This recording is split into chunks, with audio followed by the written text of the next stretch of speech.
Hi everyone! It's been a while since I posted on my vlog.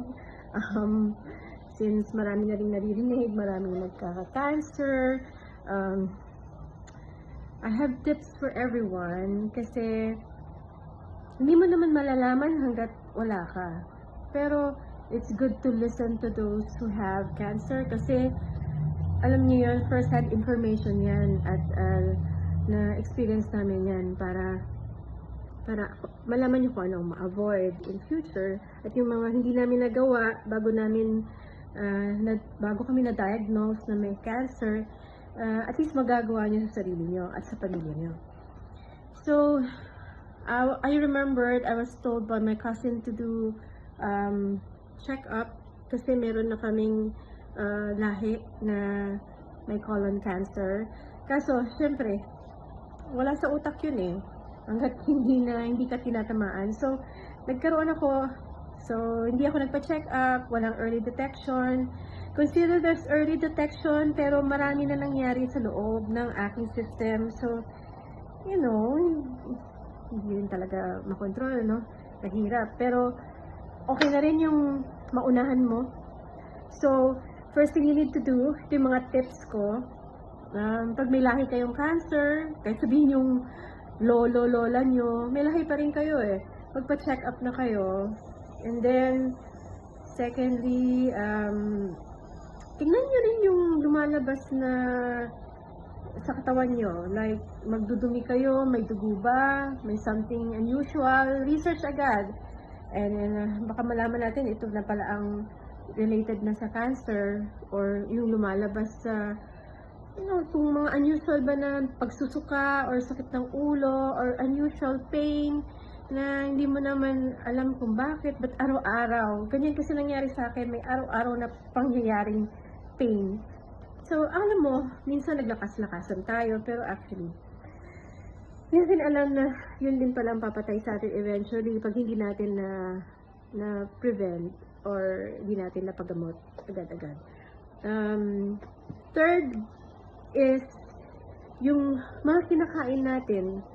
Okay, alam ko fast food is life, is cheaper, yummy, pero ang daming preservatives ng fast food eh. Mas gusto ko nga kumain sa karinderya. Alam mo yun, kung hindi man kayo pasosyal, might as well eat somewhere healthy na may mga gulay, or cook at home. Yung mga kinakain natin for breakfast, like yung hot dogs and longganisa, tocino, tapa, lahat yata yun may preservatives eh. So, kailangan din natin iwas-iwasan. I mean, you can eat some, like not too much, like once a week. Huwag naman araw-araw. Hindi natin alam yun, no? Favorite natin longganisa, corned beef, spam, lahat ng nakadilata. Delikado yan. Mahilig ako dyan. Kahit nga yung mga cured meat, kasi gumagawa ko ng charcuterie board. So, mahilig ako sa ganyan. Mahilig sa cheese. You know, you can eat it sometimes, pero preservatives din yun eh. Part yun ng unhealthy lifestyle.